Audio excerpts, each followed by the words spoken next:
What's up, everybody? This is Chris Sarai bringing you another edition of the Car Concierge Show, the show that helps with the buying, selling, maintaining, and repairing of your vehicles. On today's show, we're going to do some political talk, as it were. And of course, it's going to be automotive related as best we can. We're not going to become a political channel, but we will talk about political things from here. Specifically now, after the presidency, and there's going to be a lot of changes in the automotive industry, and it's going to pretty much come from the top, from the presidential side of things. So, first up, we're going to talk about a contract that was made about EVs, specifically with California and Gavin Newsom, and that a couple automakers went into, and it's going to be a bad thing for them. Next, we're going to talk about Trump's tariffs, and how that's going to be coming down and affecting the automotive industry. And then, of course, we're going to talk a little bit about Ford. But last, we're going to check out a 3-minute video of where Trump talks about how he plans to reinvigorate the auto industry. So, let's jump right in.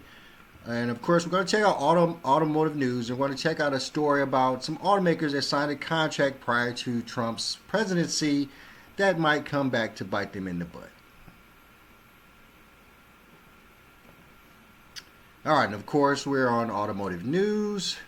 Automakers signed a contract to foil Trump and ease the EV burden. Some may now regret it. Okay, this was written today by Molly Boygan.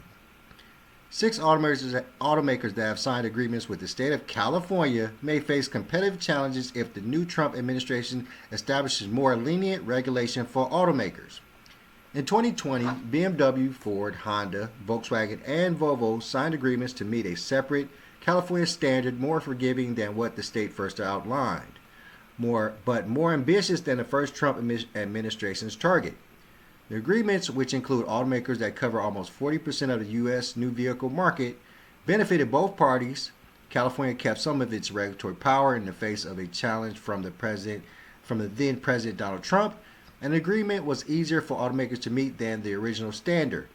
Stellantis entered into a separate agreement this year. With Trump's re-election, the game has changed. Most of the signatories entered these agreements, many of which last through the 2026 model year.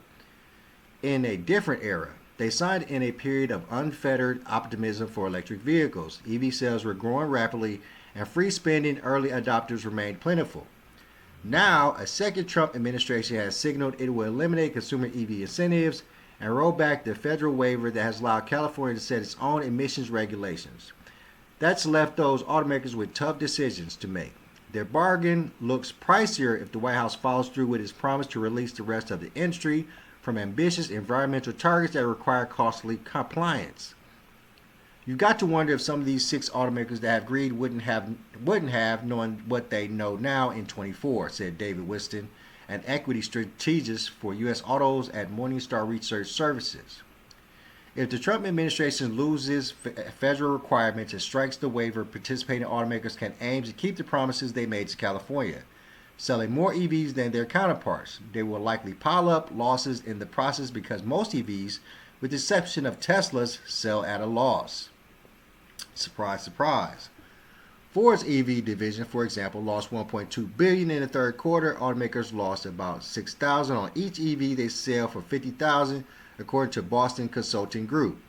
Or the automakers can ignore the promises, betting that the California Air Resources Board would not pursue damages for violating a legal contract. They must not know California. A huge swing in policy is likely enough for CARB to not pursue any kind of damages from the automakers, given the difficult situation the whole industry is experiencing. Robert Fisher, domain principal for electrification at SBD Automotive, said in an email. Pursuing damages would also likely galvanize the industry against CARB. Participating automakers either declined to comment or did not respond to a request for a comment. Dave Clergan, a CARB spokesperson, said in the email that regulatory certainty is crucial for future business planning, and that for the automakers' commitments through the 2026 model year, those vehicles have already been designed and are currently in the certification process, so any changes by the federal administration would likely have minimal impact. All right. Let's talk about it.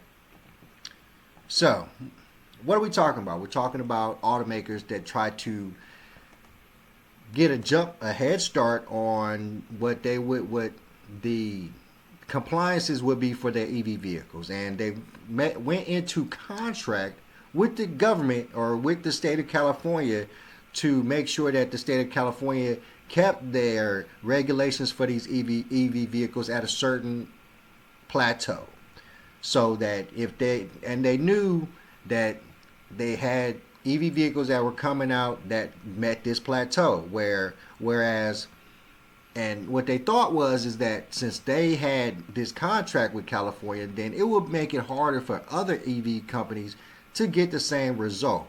As you can see, Stellantis went into the contract later on this year trying to get the same thing going. But what they're saying is that if Trump comes in and cuts all the regulations and all the CARB regulations, pretty much, that either these EV vehicles have to have, then there will be no upside for these companies that have paid and went into contract with California, because all EV vehicles will be under the same criteria. So pretty much what we're saying here is that they're going to lose money. They entered in a contract and they paid some extensive amount of money to be in this contract so that they would meet these requirements, and they know about these requirements up front so they can make sure that their vehicles met these requirements. And then they would think that the other EV companies wouldn't be able to meet the requirements, so they would be paying fines and fees, and they would be having a hard time selling their vehicles out in California. So it was a dick move. I mean, you really just trying to pay the government or the state to get. The best way to say it is they're gaining favor. They're paying money to gain favor with the state of California so that they can sell their EV vehicles top notch at the best prices and not have to worry about fines and all the other things due to CARB. And they're gonna lose that money if and this of course is that if Trump gets rid of all the regulations that are for EV vehicles at a federal level, to the point where California can't stipulate their regulations to the EV vehicles that are not under contract with California, to make it better for the automakers that are in contract with California. So it was just a move for them to try to, bypass regulations, and they just spent money to do it. So the fact that you can spend money to get past regulations is a problem in itself. We're talking about the right thing to do. Regulations are, put there so that, we're not causing problems. And, when it comes to the atmosphere and all these other things, regulations are put there for certain reasons. Now, most of these regulations are put in place, I guess, through state, because California just has some of the wildest regulations that there are. So you have to see that the states do have some say-so in it. But, this whole storyline is that if President Trump removes federal regulations, then, of course, this is going to affect the state regulations as well. And then it's just going to be a situation where these automakers that decided they was going to pay this money to get into this contract, they're just going to lose out on that money. So, I mean, it's just one of those things where, people with big money spend that big money to avoid certain problems, and we're there and end up still having those problems. So you just lose money because you were trying to do something that you probably shouldn't have been doing in the first place. All right, let's keep going. So next story we're going to check out is, of course, we're going to go to Automotive News, but it's talking more about the Trump's proposed tariffs. How they're going to increase costs? Are they going to increase costs? How it's going to affect the supply chain? Let's check it out real. Okay, so of course, Automotive News. Why Trump's proposed tariffs could increase costs, reshape supply chains. All right, this one is from the 17th by John Irwin, of course, Detroit. President-elect Donald Trump's proposed tariffs would raise costs for automakers, suppliers, and consumers, while forcing potentially drastic changes to the global supply chain, according to industry executives and analysts. But whether those tariffs happen is an open question, and it's too soon to know which of the famously unpredictable Trump promises will stick, which might be starting points for broader negotiations and which might be campaign bluster. Regardless, automakers and suppliers say they are preparing for any trade scenario. Nobody knows exactly what's going to happen in January. Ryan Grimm, Vice President of Parts and Materials Procurement at Toyota Motor North America, during a November 12 panel at a conference hosted by Supplier Association MEMA here. Trump's auto tariff plans. Trump, a self-proclaimed tariff man, said during the campaign that he would impose tariffs of 200% or more on vehicle imports from Mexico and has suggested placing increased duties on vehicles from Europe and Asia. He's also pledged to use tariffs to prevent imports of vehicles and parts from China. Such moves could have massive implications for the automotive supply chain. They could accelerate nearshoring and localization underway since the pandemic, which exposed risks and bottlenecks in the global supply chain. But they could also make vehicles and parts more expensive for companies and consumers, analysts warned.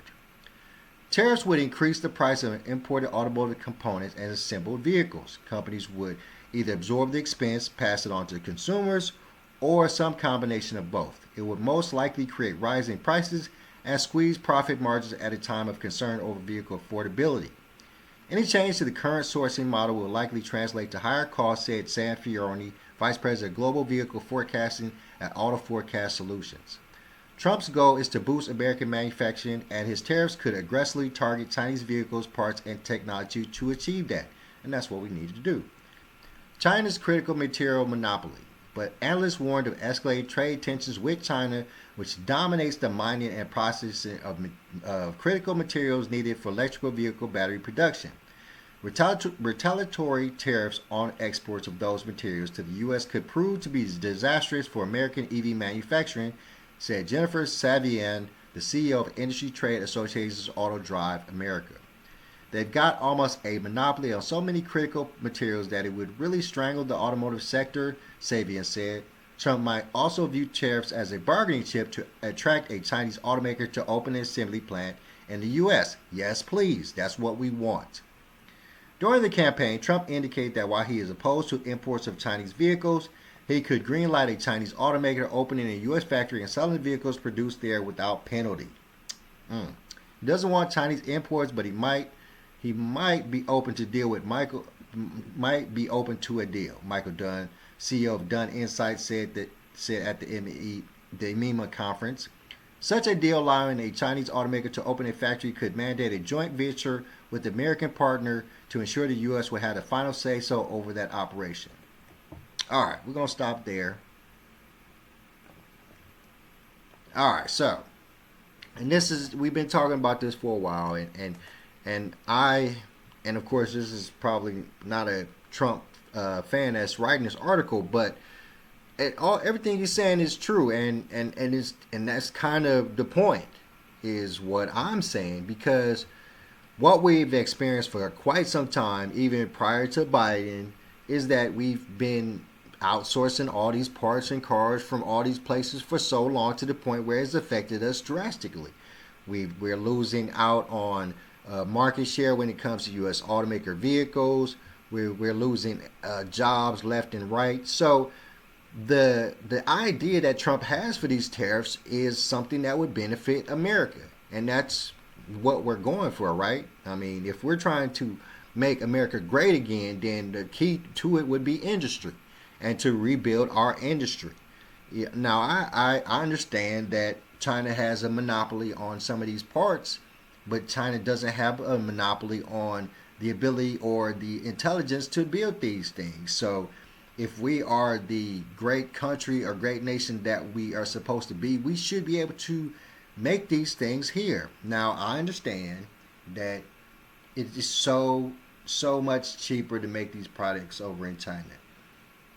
Child labor and all these type of things, I understand that. But what I'm saying is, and what I think Trump is saying is that if he initiates these tariffs, then the prices of these goods are going to be either likely the same or more than what you would have to purchase here in America. I don't see that as a perfect solution, but what we need is the ability to purchase or buy American, and for our American products to be competitive. Excuse me. We need our American products to be competitive. You know, we need them to be competitive. We need the prices to be comparable so that American people would desire them. I understand that, and that's probably the biggest problem that we're going to have. But if, and like he said, Trump would rather, and he's open to that deal. I'm pretty sure he's open to that deal not only with China but other companies or countries that we get parts and vehicles from, is the deal to open up a plant here and create parts or the vehicles themselves here. That's partnership. And we would rather be in a partnership with these other countries than have them have some overpowering say so over us because we're getting all these parts from them and we can't supply them here. That's the problem. We've lost in industry. We've lost in the ability to make things. We are not the place where, you know, the young lady with the handkerchief in her hair and holding her muscle is anymore. We're not that industry place anymore. We're a place that has other people do it for us. And it's everywhere like that. I mean, that's a world we live in. We live in a world where, you know, everybody is letting everybody else do things for them. You know, and specifically when it comes to this, we're having China make all our parts, make all our cars, make everything, steel.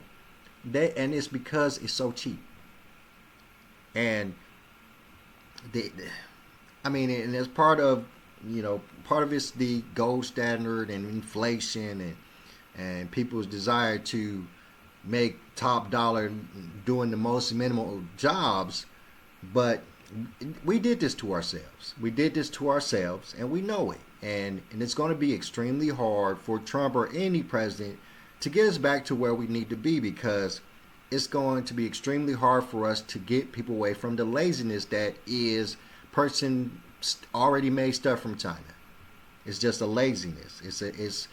It's a I can buy it over there instead of making it over here type of thing.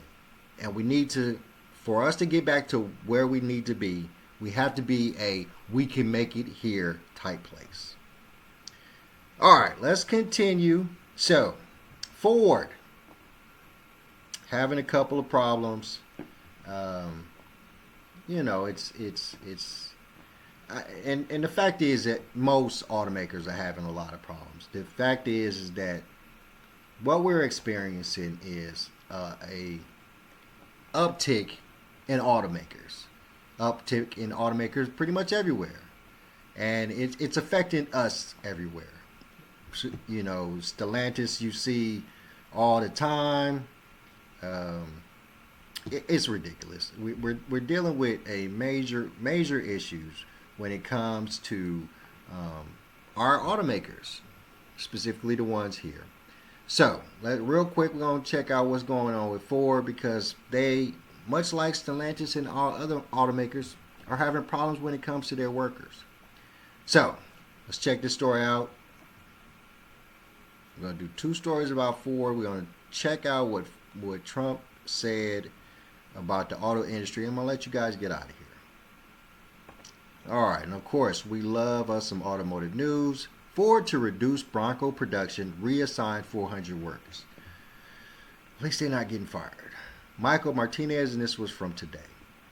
Ford Motor Company is dialing back Bronco production and amid rising inventories and a slowdown in sales, reassigning 400 workers who built the SUV at the Michigan assembly plant to nearby locations. In a November 18th memo to workers, which a spokesperson confirmed was authentic, the automaker said it would reduce our line rate to better serve customer demand for Bronco early next year. Roughly 400 workers will be relocated to either the Dearborn engine plant or Monroe Parts Depot effective in the first quarter. The spokesperson said none of the affected employees, who account for roughly 6% of the plant's hourly workforce, workforce would be laid off. Nah, I have a problem with that first statement. Not you sending 400 people over to other locations. Do those other locations need these 400 people? Are you firing these people from these locations to bring these people in? Too many questions. The plant will be down the first 2 weeks in January to prepare for the model year changeover, the automaker said. Despite the changes, Ford said the plant, which also builds the Ranger midsize pickup, would remain on a 3-crew pattern. We're encouraged by the momentum heading into the end of the year, which along with this production adjustment should further balance inventory of model year 24 vehicles as we head into launch of model year 25, the company said in a statement. Bronco sales are down 10% through October. Inventories of the once hot off-roader are rising, and dealers are taking longer to sell them, but most say they're not concerned. Ford is updating the vehicle for the 2025 model year with new packages and more standard content, keeping starting prices the same on most trim levels and reintroducing a more affordable base model. All right, we're gonna roll with that. And you know, it's bad news. I don't care. You want to sit here. I want to sit here and say this is not bad news because they're being moved. Nah. This is an onset. This is preparing them to be fired. You can't if these locations that they're moving to, they already have employees. Are they needing 400 employees? They're needing an influx of employees from this place? I highly doubt it. These places are probably fully staffed. So the fact is that they probably gonna get sent over these locations. They're probably gonna work there for a couple months and then they're gonna let them go. This how this works. Ford is a little bit slicker than Stellantis. Stellantis just laying people off outright, not even giving a fuck. But Ford is a little bit slicker. Ford, it will move people around a little bit, give them an idea that they're gonna be able to keep their jobs, and then cancel you in 2-3 months. It's not a good thing. These people are bound to drizzle, bound to lose their jobs fairly soon, and it's part of the course. They throw you these positive notes in these statements, and we're not concerned, and where sales are going up. No, they're not. They lying to you. They it's fluff. It's fluff. None of this is true. I'm telling you, these people are in trouble. Most automakers are in trouble. Tesla's showing a profit, but other than Tesla, most automakers are not showing a profit. Most automakers, even the Porsches and the Jags, most automakers are not showing a profit. You know why? Because the market share is just outrageous. I mean, the fact is that you have people who will Stanley buy a Jag or a Mercedes Benz. They buying Teslas. They buying Cybertrucks because they crazy and they like that shit. It's cool. I mean, I'm telling you, if I had the money, I wouldn't buy a Cybertruck. I don't care. I wouldn't drive it enough. Maybe to put into my museum or something, but no. But that's what I'm saying. The market share is crazy right now. People are not buying what they Stanley buy. People are not buying nothing because they can't afford it. Inflation is killing people. So that is the biggest problem. And these people are not going to keep these jobs. These 400 people that are getting moved, they need to start looking elsewhere. They need to be building their resumes. They need to be, going back to school. They need to be preparing to lose these jobs because that's what's going to happen. All right. So let's stay with Ford and another situation where they are going to be losing more workers. Automotive news, Europe. Ford will cut 14% of its European workforce amid China challenge slow EV sales. See, look at the lies. Nick Gibbs, and this is from today, November 20th. Ford plans to cut 4,000 jobs in Europe by 2027 as it struggles to sell its new battery electric vehicles amid a slowdown in electric vehicle demand in the region and increasing competition from Chinese rivals. The job losses will reduce the automaker's European workforce by 14%. Most of the cuts will happen in Germany, where 2,900 jobs will be eliminated. The UK will see 800 job cuts, while 300 jobs will be eliminated in other European markets, Ford said. Globally, the layoffs represent around 2.3% of Ford's workforce of 174,000 people. Damn. The cuts will create a more cost competitive structure and ensure the long term sustainability and growth of its business in Europe, Ford said in a statement on November 20th. The automaker also said it will reduce production of its Explorer and Caprice electric SUVs at its factory in Cologne, Germany, because of slow demand, putting employees there on short time work. The reduced shifts will continue throughout the first quarter of 2025. Speaking to reporters, Ford Europe Vice President Peter Godsill said the automaker is experiencing weaker demand for electric vehicles than we had previously forecast, and we continue to have challenges around our operating costs. We need decisive action to restructure our business, he said. Stark contrast to the statements we were just saying a minute ago about them just moving 400 people to some other spots, huh? I mean, they're talking about cutting, 2.3% of its workforce, but it's in Europe. So, should we care? Hell yeah, we should care. This is par for the course. I mean, and the fact that these cuts and these problems are worldwide shows us how bad the automotive industry is. And the cuts, I mean, we talked recently about cuts that Volkswagen was having over in Germany, and now we're talking about Ford cuts in Germany. So we're talking about job loss all around the world. And of course, these are jobs, these factory jobs. People have to understand that these factory jobs are good jobs. These are good paying jobs, which means that the people who are working those jobs don't have experience on anything else. They didn't go out for careers. They got these jobs on the humbug, probably straight out of high school or something. Probably some family member hooked them up.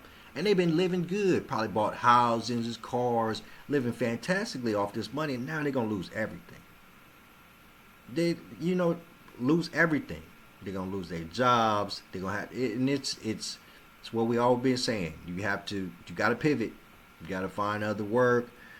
Probably might have to move, and in your experiences in working in a automotive factory. And those are few and far between now. They're going away. And what we need is more of them. I mean, Germany gonna need some more of them. We definitely need more of them here over in the U.S. And it's a major problem. And the automotive industry is completely and utterly suffering so bad right now. Everywhere. Germany, Europe, here. I guess China's doing cool. Why is China doing so cool? I wonder why. All right, so last but not least, we're going to review pretty much a statement that Trump made about the auto industry and what he's going to do to fix it as he becomes president right now. So let's throw that up. Let's check it out, and I'm gonna let y'all out of here. Joe Biden is waging war in the U.S. auto industry with a series of crippling mandates designed to force Americans into expensive electric cars. That's just what you want. Even as thousands of electric cars are piling up on car lots, all unsold.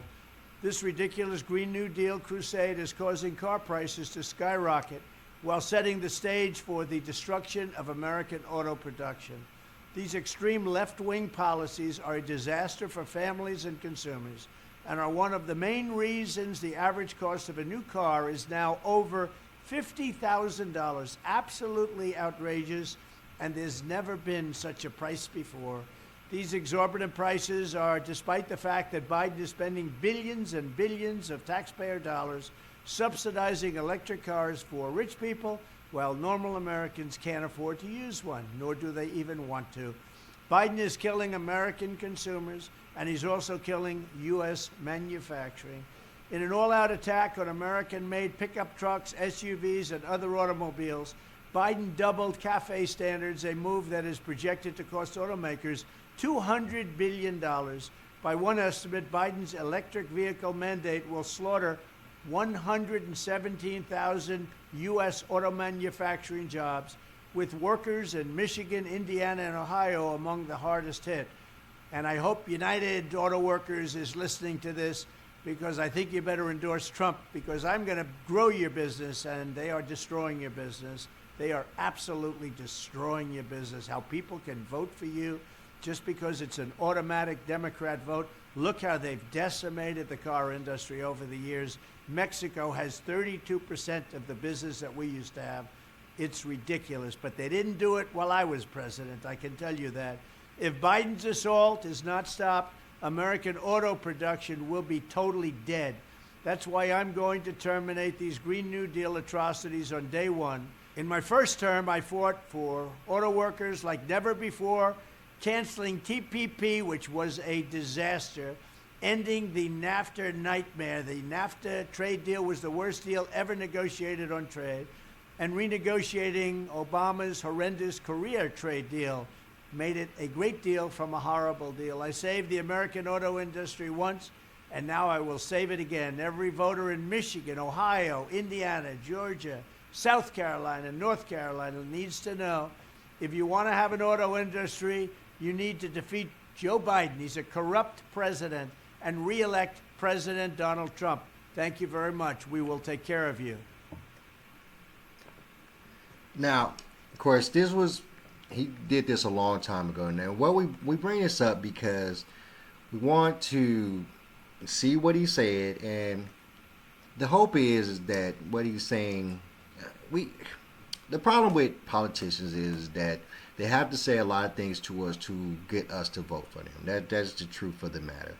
And when it comes time for them to do the things that they say they're going to do, of course, they have to fight through Congress and the Senate and all these other things. So that's why, eventually most politicians end up being liars to some degree. Not always all their fault if the Congress or Senate won't let them do whatever they said they was going to do.